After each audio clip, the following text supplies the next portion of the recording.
From WKNOW, this is Steve Chanley with One Question Too Many.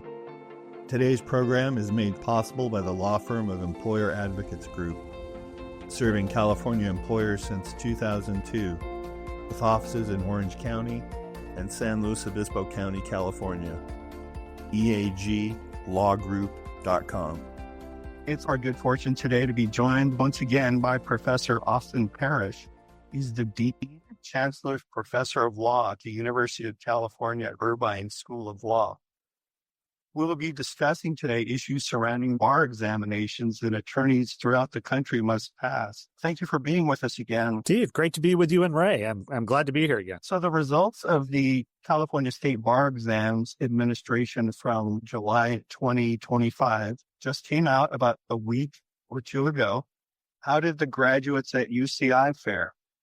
Well, they did really well. We still are waiting for the final results, but we're going to be somewhere between 90 and 91% pass rate, which should be the highest rate since our founding. So we're very pleased with that. Congratulations.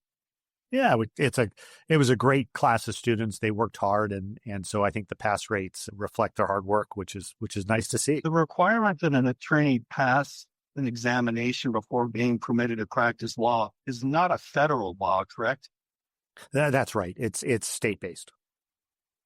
So who exactly regulates whether and how individuals are tested before being permitted to practice law in a particular state? The responsibility primarily lies with the Supreme Courts of each state, but then they delegate it to their state bars. And so it's a combination of the state bar and the Supreme Courts of each individual state that determines the licensing requirements and the requirements of the bar exams for those particular states. And you see differences from different states as to how they actually implement what the requirements are and what the bar exams must contain. Can you give us some examples of some of those variations? Sure, yeah. So around 40 states throughout the United States use the uniform bar exam, and that's the bar exam that's distributed from the National Conference of Bar Examiners. And those are 2-day exams, and they're a mixture between multiple choice, essay, and performance test, which are known as the MBE portion, the multi-state bar exam, the ME portion, which is the multi-state essay exam, and the performance test. But outside of those 40, you see variations. You have some states that have their own bar exam that they've developed, such as California and Florida, and a number of others. And then you have states that have other pathways, such as apprenticeships. Almost all now have 2-day exams or 2-day exams plus maybe some additional state-based components. But there's variations. And over time, in U.S. history, there's been variations on the length of the exam, whether the exam is multiple choice or essay or performance test, or other variations as to specific to their individual states and what their state bars have determined are necessary to be competent to practice. Dean Parrish, this is Ray. When I took the California bar, I won't say how long ago it was, the exam lasted 3 consecutive days, but is now only 2 days. Can you explain what the thinking was in making that change, which I believe occurred in 2016? People who were studying it, the psychometricians, determined that the difference between a 2-day and 3-day exam wouldn't change the ability to accurately determine who was competent to practice law or not. So I think driving it primarily was an idea of efficiency and cost. And why put people through a 3-day exam if a 2-day exam did the same sort of analysis? And it's certainly true that California was an outlier at that point, with almost every other state in the country doing a 2-day exam. But I think there was other concerns that also motivated that decision, even though it may not have been knows exactly what drove the precise change. But I think people were concerned about what's known as cognitive overload, where you just test on too many subjects or it just takes too long. And you might have students that don't do successfully in the 3rd day, not because they don't know the law or not because they aren't going to be a good lawyer, but because they're just exhausted from 3 long days of exam taking. And the concern was that perhaps we were excluding people that were perfectly competent to practice law, but just had difficulty for a variety of reasons taking 3 days out of their busy lives to take an exam. And, you might be worried, for example, about single parents or others where the cost of having to take the exam increases dramatically when you add an extra day. But I think the primary motivator was that 2 days was good enough for every other state. And the psychometricians thought it was also good enough for California. Did that change result in a higher passage rate? Not really. It depends what you look at. And so there certainly was a slight bump in the year following. It implemented in 2017. You saw a slight uptick, but over time, the overall pass rate for the California bar exam has hovered between, the mid 50s to the high 60s, low 70s, and that hasn't radically changed. You see variation from time to time. And so I think if you look back since that change was implemented and then look back in the 10 years prior to that change, the pass rates are roughly consistent with, year-to-year fluctuations. Are there any states that do not require the passage of some form of bar examination? My understanding is that all states require some sort of licensing exam. And if there's any exceptions, I'm not really aware of them right now. So there's different ways to get to the bar exam, but almost every state requires some sort of license exam prior to practice. One big exception to that is the state of Wisconsin, where you still have to complete certain requirements, but by going to a school in Wisconsin, you get a diploma privilege, which means that you're all automatically deemed qualified for being a member of that state bar. And so Wisconsin is sort of the one exception where you have this diploma privilege, where graduating and completing the requirements in law school and the exams connected with law school are sufficient for practice, but they still have a bar exam for people outside of state. And so I don't know of any state that doesn't have a bar exam. There were some well-publicized issues with the February 25 administration of the California bar exam. Can you please tell our listeners about that? Yeah, it was a mess. And so, as you say, incredibly well publicized. I think maybe the issues fell into three buckets. One was technical problems with the software, students just having difficulty using it, the software crashing. A second issue was having access. So a number of students just couldn't get into the system at the time they were supposed to get into the system. And you saw reports of students trying to log on for hours and not being able to get into the platform necessary to take the exam. Then the third problem was the substantive quality of the questions. The State Bar had moved on a very fast timeline to create new questions, and it was revealed that some of those were drafted by psychometricians using AI, not lawyers. And there was a lot of reports that substantive quality of some of the questions were problematic, just poorly phrased or perhaps not clear in what the correct answer was. And so those three problems with the software, problems with the system crashing or not being able to access the system, and then problems with the substantive quality, including this use of artificial intelligence to draft at least some of the questions without necessary lawyer input, was sort of the primary problems. But as you say, it was a debacle, and there's been a lot of investigations that have been started after that. There's been some lawsuits, and the state legislature has, as a result of the problems, have indicated that the State Bar cannot make major changes without at least a couple of years' notice. And so we have returned to basically the prior version of the exam before the latest changes. So it's back in person and using the more traditional multiple choice questions and essay questions and performance tests that have been used on prior California exams. You've used the term a couple of times, psychometrician. Can you please explain to our listeners what that means? Yeah, those are people that are professionally trained on how to draft exam questions and ensure that the exam questions are reliable and that they use data analysis to ensure that the questions are testing in the way that they should be testing. So it's specialists in exam design. And there's a lot of literature about how to write good multiple choice or good essay questions to ensure that you're actually testing what you're attempting to test. And then you can use data to see whether the multiple choice questions or other questions are actually testing in the way that you would expect. And primarily, it allows you to determine whether the questions over time are reliable and whether they're testing in the way that you expect them to test, or whether they're leading to people being sort of pushed into wrong answers in a way that you wouldn't expect. You sort of hinted at this earlier, but in California, you need not be a graduate of a law school to be eligible to take the bar exam. How does that work? Yeah, so California and a few other states have apprenticeship models that allow students to work under the supervision of a practicing lawyer. And after having done that for quite some period of time, you can sit for the bar exam and become a lawyer. Very, very few people do it. So if last year there might have been, I don't know, maybe something like 5,800 people who sat for the bar exam in 224, I assume it may be somewhat similar for 225. You might have had under a dozen people that are currently in the apprenticeship program. So it's very, very small. If you go back 100 and some odd years, it used to be not uncommon that you would have an apprenticeship approach to becoming a lawyer. But that has changed. And by the time you got into the 1940s and 1950s, accredited law schools had become the predominant way that people became lawyers. And that was viewed as sort of the best way or the surest path to becoming a lawyer and passing the bar exam. When you mention accreditation, you're referring to accreditation by the American Bar Association? Yes, or more specifically, the Council of the American Bar Association. And so there's the American Bar Association is a professional organization, but within it, there's a separate entity, separate legally independent from it, that is certified by the Department of Education, that is the accreditor for law schools. And it's a national accreditor. It's the Council on Legal Education.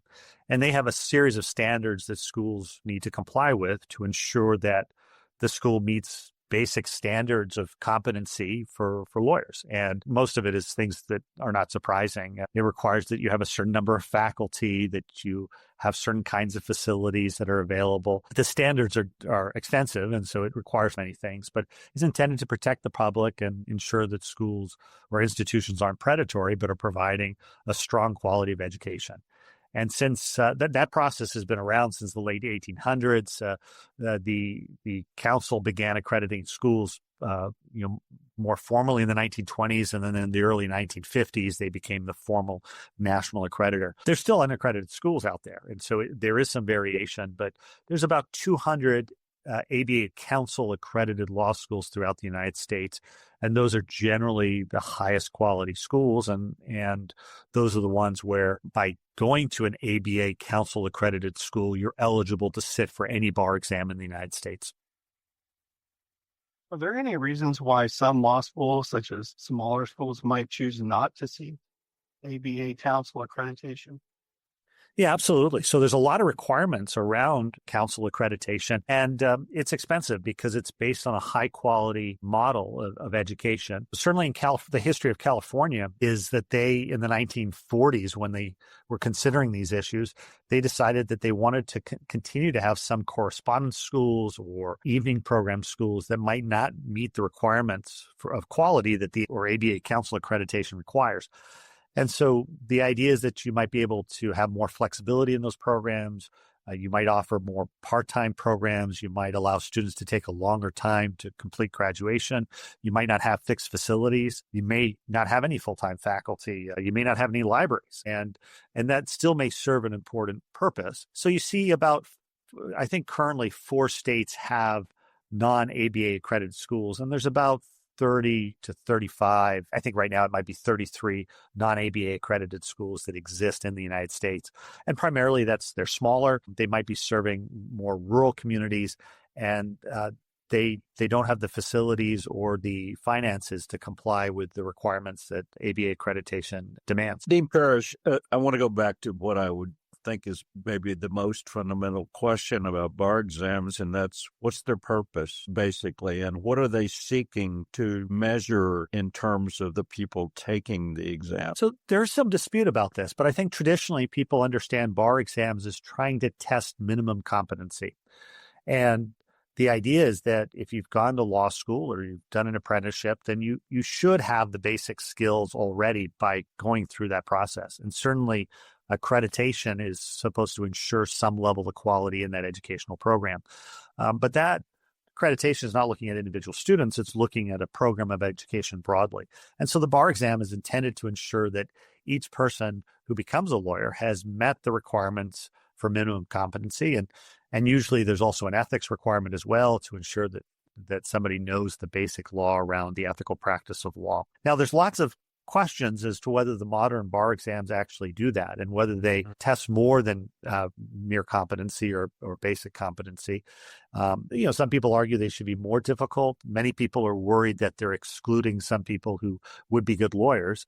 And the challenge, of course, is that you have a one-size-fits-all bar exam for a state, and yet you have lawyers doing very different things. And so although you could imagine, a small practice doing wills and trusts might be a different kind of law than if you're practicing very large, complicated mass tort class action cases. And so it has by its nature, one size fits all. It's designed to really just say, does this person have the bare minimums that we require of an attorney in our state? And it's designed to do that to protect the public from incompetent practice or lawyers that might not have those skill sets that are needed to at least begin practice. I'm sure this differs from state to state, but given what you just said about trying to measure basic competency, how do the various bar exams go about trying to do that?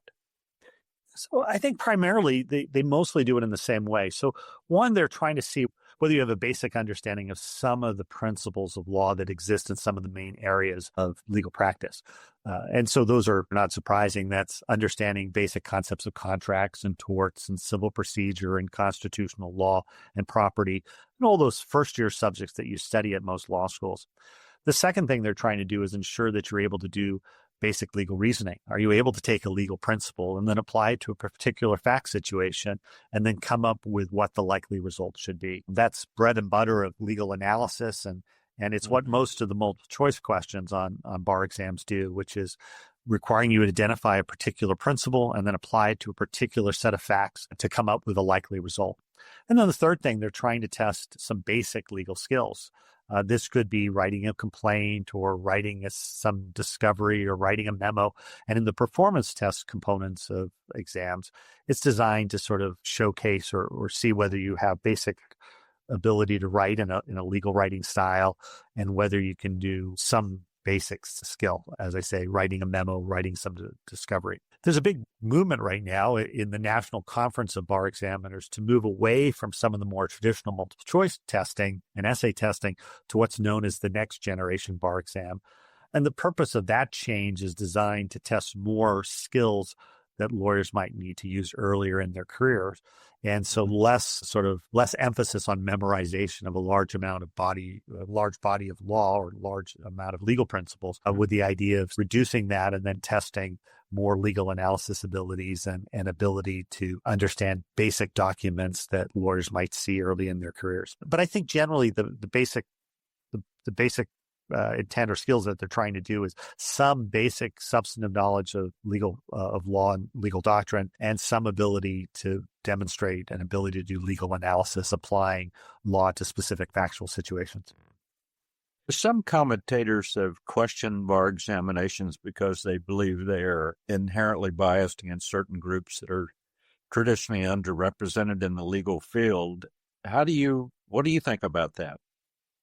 Well, so that normally takes different forms, the criticism. So one concern is that there's certainly a disparate impact in the number of students from certain backgrounds that may not pass the bar exam, particularly in states where the pass rates are lower or the cut score is much higher. So, for example, a state like California and Delaware are much harder exams than bar exams in other states, not because of the substance of the exam, but where they set the passing score. That critique is not really a concern that the exam itself is necessarily biased, but that the exam is artificially excluding people that would make good lawyers, and it's doing it unnecessarily so. That you could have, the classic criticism is, why is a pass rate on an exam in California get you a 60% pass rate, while in New York it gets you an 82% pass rate, or whatever it is? And the question then is, are the New York lawyers really that much worse than the California lawyers? Are standards that different? And so there's some criticism about whether exclusion, which does have a disparate impact, whether that's unnecessary and whether the pass rates could just be higher across the board. That's separate from a second set of criticism that then looks at some tests and say, well, you've got to be careful in writing the questions that you're not making them particularly understandable only with a particular cultural reference. Now, I think the national conference has been pretty good over time at changing this, but some years ago there was concerns that some questions not on the substance of the law, but had references to cultural things or slang, or that some people might just not understand what people were referring to, not because they didn't understand the law, but because they didn't understand the particular cultural reference in the question. And so there has been quite a bit of attention, again, done by psychometricians and others who design exams to ensure that you don't need to have specialized non-legal knowledge to be able to answer the question just because you don't understand what they're asking because you don't get the cultural reference. But I think right now, most of the debate is we know that we see a disparate impact on passage rates among different racial groups or people from different backgrounds. For example, it's harder maybe for first-generation students to some extent, and some of that has to do with financial support and the exam conditions. And the question is, are we artificially keeping out people who would be very good lawyers? This comes up in California quite a bit because the pass rates are generally so much lower in California historically than in other states, which raises the question about whether the exam is overly difficult. And the challenge in California, and we touched on this earlier, is that California has many unaccredited and California accredited law schools that are not required to comply with the same standards that national accreditation demands. There's some schools in California, the correspondence schools, where you're just submitting written material, and the pass rates from those schools are very, very low. It's significantly lower than the ABA accredited schools, and sometimes under 10% for some of these unaccredited schools. And so I think California has an interest to the extent that it's allowing greater access by allowing a wider range of schools out there that might not meet the higher national standards for accreditation. They want to make sure that this minimum competency level is met. And that certainly seems to be a concern if you're getting pass rates from some schools of 10 or 20%. And so I think that's the tension. Do you believe it would be beneficial for some states to require some sort of apprenticeship or judicial clerkship before a law school graduate could practice law? Well, we're certainly seeing trends in law schools to much greater amounts of experiential education. Here at UC Irvine, we require students to take a mandatory 6-credit clinic before they graduate, where they're working in a group with maybe 7 or total 8 students and a practicing lawyer who supervises and teaches students how to actually practice with real life clients in one of the live client clinics. We also have a very extensive externship program and a very broad pro bono program. And then lots of students are working over the summer, either in judicial chambers or with nonprofits or for private law firms. And so I think the trend nationally is to require more experiential education and more practical experience while students are in law school. The challenge with requiring apprenticeship or judicial clerkship is the number of clerkships are limited. And as the cost of law school is increased, students find it difficult to take a low-paying apprenticeship or a clerkship before they actually are practicing law. And again, the variation is so dramatic. Right? Any of the large law firms, they're essentially doing that sort of training when you start there. And so whether it's really an apprenticeship or whether you're an associate may not make that much difference. It may be more different if you're hanging out your own shingle, and that therefore having some sort of oversight is critical. We can see what other countries have done. For example, Canada has an articling requirement, which is essentially an apprenticeship after the bar. The challenge with that program is that if you have a shortage of those articling positions, then it can make it harder to get the number of lawyers that you need. Currently in the United States, many states are concerned about a lack of lawyers. And so they want more lawyers to be able to service basically legal deserts. And what they see is access to justice gaps for basic legal representation in their states. The topic of legal deserts, where in rural areas where you may have one attorney for every 1,500 residents, is a serious problem, which is really different than if you're in a big metropolis or an urban setting. And so generally the trend has been to try to get more lawyers into practice, not less. And the challenges with apprenticeships or requiring judicial externs or clerkships after graduation is they reduce the number of people who can actually afford or who can take those paths. And so they generally limit, it just adds an extra year in your education. So I think it's a complicated issue. I think it would be hard to implement. That said, I think judicial clerkships are wonderful experiences, and students that can take advantage of it should, because they're just amazing training.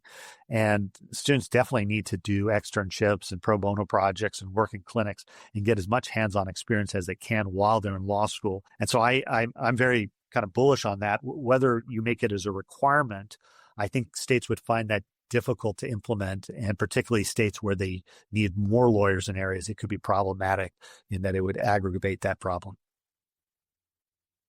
What do you see as the future of the bar examination in California?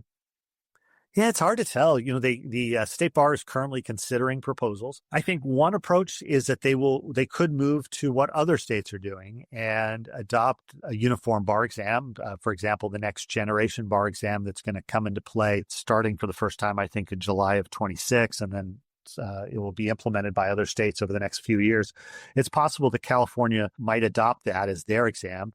The benefit of that is that if you have a national conference that's developing the questions, you've got some assuredness on the quality and the reliability of the testing because you have so many students taking it across the country. And so that might be one route they go. They could go that route, but also include some California-specific questions with sort of a supplement to the exam, and that's a possibility. A third possibility is they might go their own route, but make it a more practice-focused exam with more time spent on performance tests rather than on traditional essays. But it's hard to know, and I think the attempts from last February, because they were such a mess, means that the California bar exam state bar is thinking carefully about what their next moves are. From my own perspective, it's less important what the exam is and that there's some consistency and some reliability from it for students. Students can adjust if they know what the exam is, but they want it to be fair and they don't want to have technical problems accessing it, and they need to ensure that it's graded correctly. And I personally think it's hard to get an exam that's going to test all the different skills that we really want out of a lawyer. And so I do think we want to anchor ourselves to that general idea of basic competency. And that basic competency doesn't mean that we need to test students on intricate or esoteric areas of the law. We need to have pitches that go straight down the middle of the plate, so to speak, and see whether students are able to hit it or not. And if they are, they should be able to pass. And if that means that we have fairly high pass rates from some of the state schools, then that seems to make sense to me. A lot of people have been concerned. This year, it looks like we're going to have a high bar pass rate overall from the ABA accredited schools. But there's some years where even the very top schools in the state, maybe only one or two schools will get above 90 percentile at any given sitting. And that's very unusual compared to other states. And it makes you worry that perhaps that the exam is overly difficult. On the other hand, I can't see the exam going away.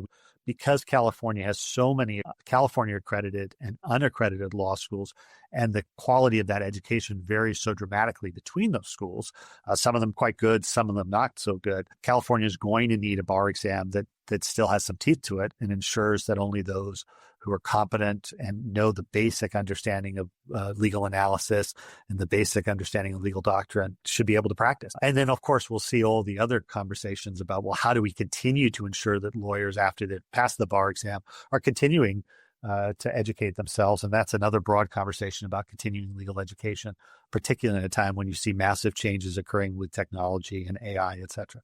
So I think the California bar will make a decision in the next, we'll start seeing things in the next 6 months to a year, with them having to make a change over the next couple of years, given changes that are happening at the national level. But what they actually decide to do, they're currently in the kind of exploration process.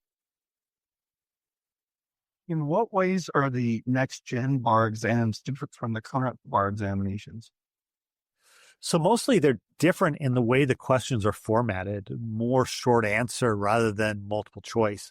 And they were driven by a movement that wanted to see more practical skills tested and less memorization of large amounts of black letter law. There's been a lot of criticism of the bar exams in all states in the last, let's say, decade or so, because the amount of substantive law has increased much more so than it was 20 or 30 years ago. If you ever picked up a Barbary book or any of the bar exam prep company books, they keep getting thicker and thicker as people added new laws. And there was a concern about whether testing people, whether they can memorize massive amounts of law, whether that actually gets at what we want for new practicing lawyers. And so the next gen bar exam is intended to take the focus slightly in a different direction. That said, you're always doing trade-offs. And so the benefit of multiple choice questions is that they're reliable and you can fine-tune them and you can see how they're testing. If you don't use multiple choice questions, but you use short answer questions, then it becomes harder to grade in a methodical, reliable way. And so we'll have to see how it gets implemented over the next two or 3 years. I think that was wonderful, Dean Parrish. Thank you so much. Thank you for being on again.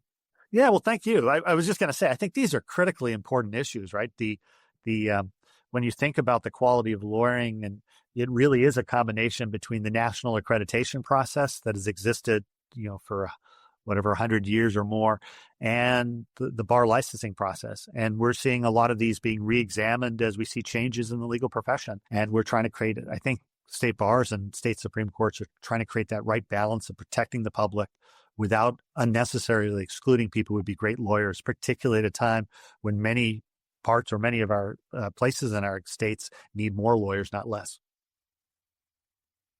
Thank you again, Dean Parrish, for being with us. Well, thank you. It's always a pleasure.